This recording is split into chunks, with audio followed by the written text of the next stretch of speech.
During the golden years of the early 90s, animated programs were on the rise. Over here in Canada, we had YTV, pretty much the one and only network dedicated to cartoons.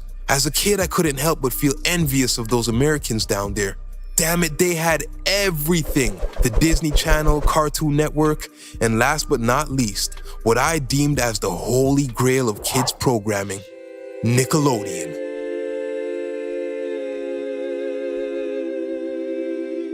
I swear to you, if I had just one wish as a 7-year-old, forget money, to hell with world peace, I would have wished for Nickelodeon. All day they'd run programs such as Maya the Bee, Doug, Kenan and Kel, Ah Real Monsters, and Rugrats. But one show that broke the mold, a show that pushed the boundaries of what was allowed on television, the Ren and Stimpy Show.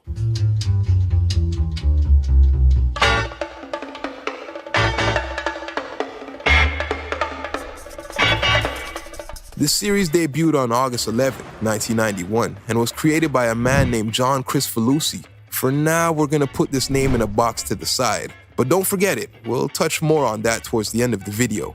The show revolves around an ill-tempered dog named Ren and a dumb, cheerful cat named Stimpy. They have this Three Stooges slapstick comedy type of relationship. They're always fighting or bickering with each other, but at the end of every episode, they usually resolve their issues. Like any other cartoon, it features a bunch of wacky scenarios. Some examples: impersonating human babies, going to space, joining the army, and becoming Girl Scouts. This show garnered a lot of controversy due to some adult themes, over-the-top gross-out humor, violence, and sexual innuendos. Oh boy, bath time! Even now, I can't fathom why this was released and promoted as a children's cartoon. Several episodes were heavily censored or banned outright by Nickelodeon. Ren and Stimpy had a successful run of 5 seasons and ended after 51 episodes. To this day, it's regarded by most as a classic. Even the legend Matt Groening was quoted saying, "It's the only good show on TV other than The Simpsons." After 2 seasons, Nickelodeon fired John. It just wasn't working out. He was reportedly very difficult to work with. Years passed and the show disappeared. It left fans desperate for more. Emails were sent, complaints were made, and petitions were signed. Eventually, a reboot to the series was announced. Ren and Stimpy managed to find a new home on the Spike TV network. Now, regularly, this would be good news for a loyal fan base, right? Kricfalusi was now free from the restraints of Nickelodeon. He was now able to do whatever he wanted with his characters, with nobody there to challenge him. Well, buckle up as we dive into the reboot from hell, a show so distasteful and offensive that it almost destroys the reputation that the original cartoon worked so hard to establish. This is Ren and Stimpy Adult Party.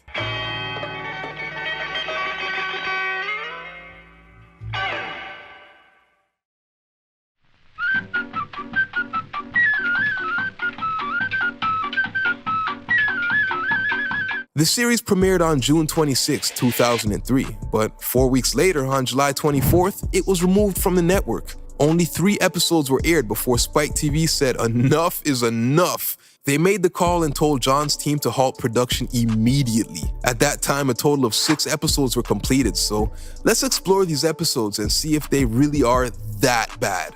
Just a heads up before we begin, this spin-off was geared towards adults and is much more extreme than the original series. Episode 1, the intro to the brand new show. They should put their best foot forward and have a classic episode for the premiere, right? So it starts off with Ren and Stimpy, who are now bisexual, about to have sex while hanging out in a drunk homeless man's mouth. Oh dear God, what have I gotten myself into? Ren is too tired for sex, so he selfishly goes to sleep. Later, Ren is sick and tired of being poor and having to live inside of a homeless man. He asks Stimpy if he has a secret stash of money that could help pay for a new home. Stimpy pulls a squirrel out of his ass, who then pulls money out of its ass. They round up enough money to purchase a new home, a spit jar in the corner of a tavern. We then see a bunch of men sneeze, puke, and spit tobacco into Ren and Stimpy's new home. Please do not eat the puke. Please do not eat the puke. Please do not eat the puke. They proceed to eat the mucus, puke, and spit for dinner. After the meal, we're granted the pleasure of viewing this extremely suggestive sex scene. Are you ready for a speedball, my little plumpkin pumpkin?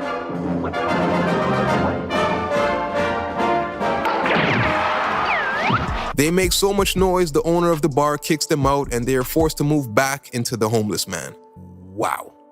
Absolutely amazing. In episode 2, we see Ren and Stimpy who are in an abusive relationship.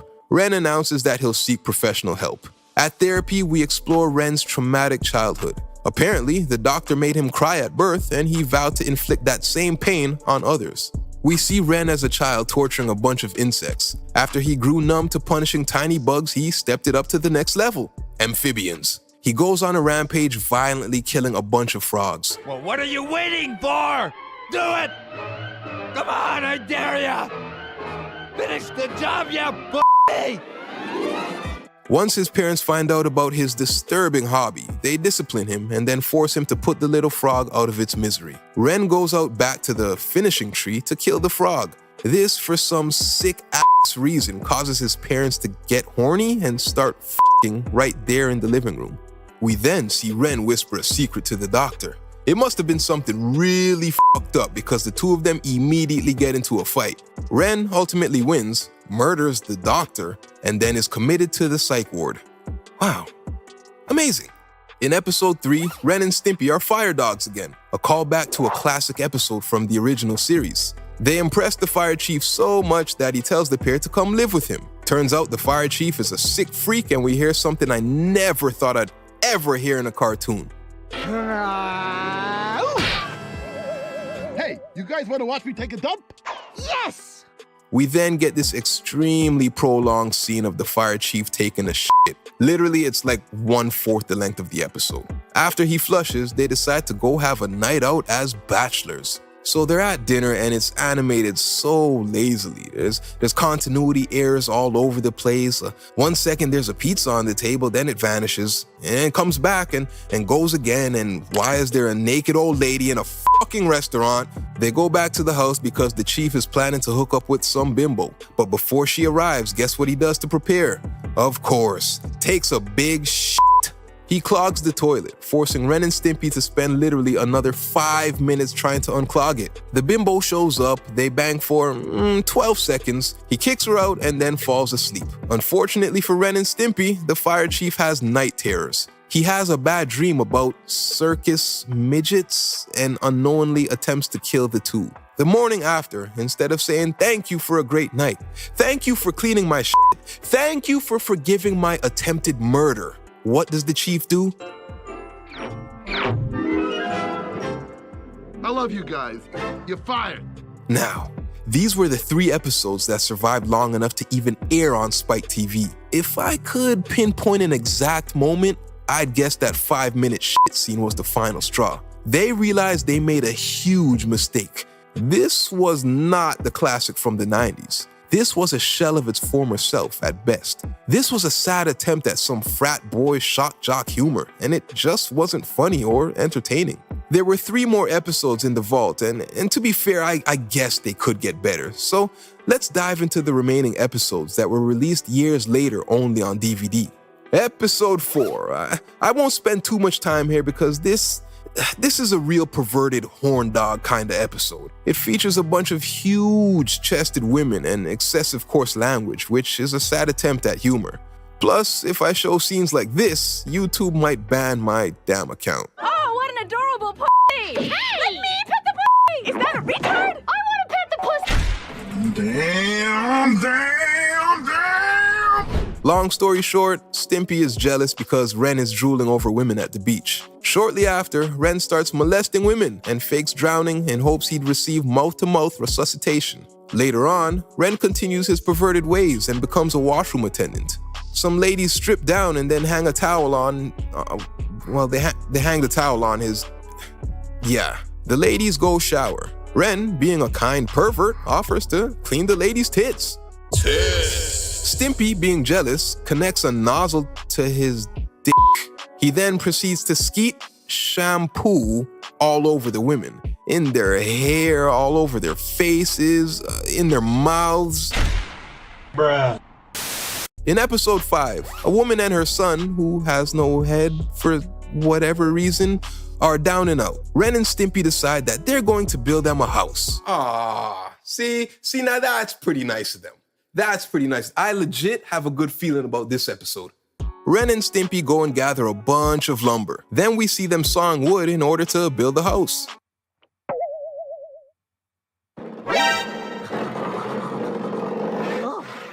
Okay, enough's enough. At this point, I'm asking myself, what kind of fucked up weirdo would create this? Well, remember that box from earlier? I think now is as good a time as any to open it up.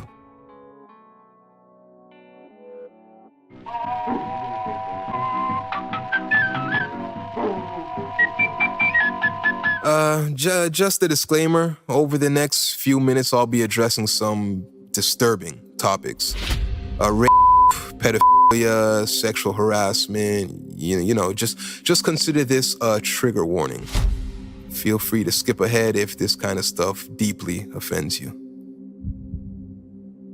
The creator of Ren and Stimpy, John Kricfalusi, more commonly known as John K., a Canadian illustrator and the original voice actor for the character Ren. He was a genius and incredibly talented when it came to animation. There's an ongoing stigma about geniuses and how they all have something not so right going on with them.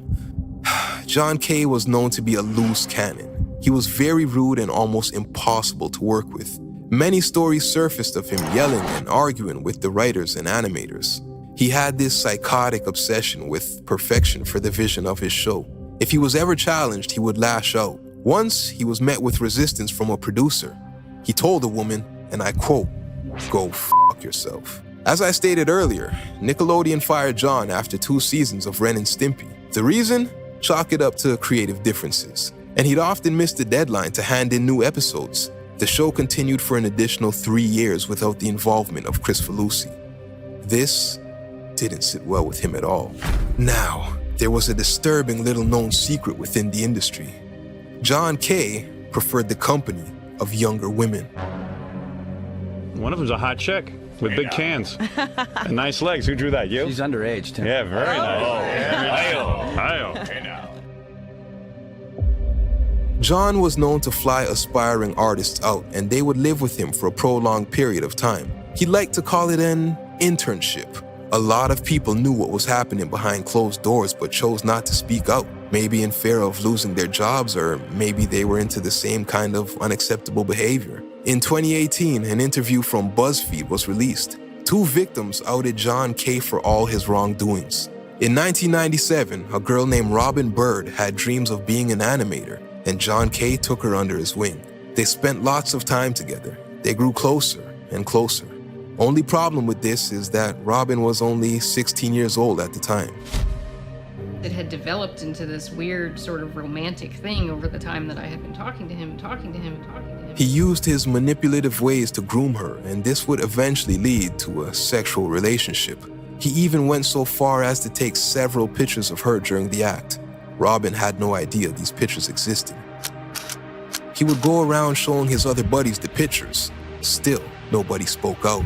When Robin turned 17 years old, he flew the young girl out to California, where she would spend the entire summer with him. Shortly after, he would leave his young girlfriend and pursue a young Katie Rice.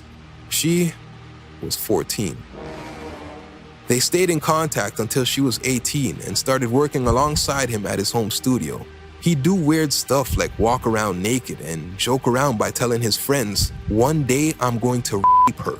Then there were allegations of a bunch of child pornography on his computer, with some girls being as young as 10 years old. But since those were just allegations and not technically proven, I guess I won't hold him to the fire for that. It gets a lot weirder, and it's just really uncomfortable to take in. Feel free to read the whole interview on BuzzFeed if you'd like. I've left a link in the description below. Documents, AOL chats, and diary entries all corroborate these accusations. John K. and his lawyer even confessed to it. Ultimately, John would admit it, then blame it all on a bipolar disorder. He has since declared his retirement from the industry. Now, I sincerely hope those women, or any woman for that matter, who's been through something like this can recover and live somewhat of a normal life. It just seems like it's so easy to not be a creep, but some people, I don't know, maybe it's a power thing? I just don't get it. They say judge no man, so I won't. But it's clear this man is not a well man. He has some serious issues that need to be addressed. If you've made it this far, I guess it's only right we see it through to the end. So, episode 6, the series finale. At this point, honestly, my expectations are in the negative. Stimpy is experiencing morning sickness, then reveals to Ren that he's pregnant. Ren isn't too happy about the pregnancy. He treats Stimpy like trash for the whole 9 months by making him do chores and other stuff. Stimpy's water breaks and they head to the doctor's office. On the way to the doctor's, there's a bunch of traffic, so a nice policeman helps clear the way by shooting and murdering a bunch of people. The doctor, who was viciously murdered in episode 2, has resurrected and is set to deliver the baby. Stimpy is having a hard time in labor, so Ren slaps him to make him push harder. Push, I tell you, push! What the hell is wrong with you? The doctor points out a sign that states, "Don't hit pregnant ladies." Oh, you don't say. The doctor reveals to the nurse, Stimpy isn't really pregnant. He's just been constipated for the past 9 months. Stimpy then gives birth to a big piece of shit. Just one more push!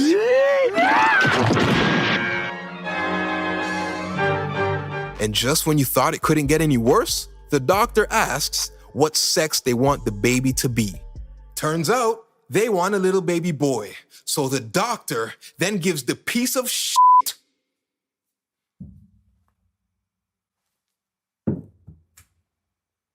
The doctor then gives the piece of shit a dick. Then, in an attempt to get even more offensive, everyone and their grandmother starts smoking cigarettes in the delivery room. And the poor little piece of shit starts coughing. And honestly, that's where I throw in the towel. I simply don't care enough to see how this episode wraps up. This show doesn't even care that it sucks. Ren and Stimpy was a classic, and it breaks my heart to see it come to this. I know I found the problem with this show. It's like they try to offend. Try too hard to offend. It's as if they sat in the writing room, wrote down a list of touchy or taboo subjects: addiction, domestic abuse, homosexuals, over-the-top gross-out humor, literal toilet humor, coarse language, nudity, mental health problems, objectification, religion, suicide, bestiality, then said to themselves, let's include every last one of them. And in the end, we get a garbled up mishmash potluck of a shitty show. It's a complete mess, and I watched it all so you wouldn't have to. Hove did that, so hopefully you won't have to go through that. But there is a gleam of light at the end of this dark tunnel. There were some talks about Comedy Central gaining the rights to Ren and Stimpy. Another reboot may be on the way, and I think it's safe to say that it cannot get worse than what you just witnessed. As for John K., he will not be involved whatsoever, nor will he profit from it. And that's it for today, guys. If you're still watching, I consider you my people, and I appreciate you. If you enjoyed the video, please consider subscribing. I have a bunch of other videos you might like. Until next time, dream big and don't be a creep. Please. My name is Ryan Banks. Thanks for watching. Gimme my music. I move in the nighttime. Shit, everything I do in the nighttime. Make one turn two in the nighttime. Zoom from that bright light. Move by my right side. Crew in the spot and it's like 2 o'clock. Wrist never been in cuffs, evident.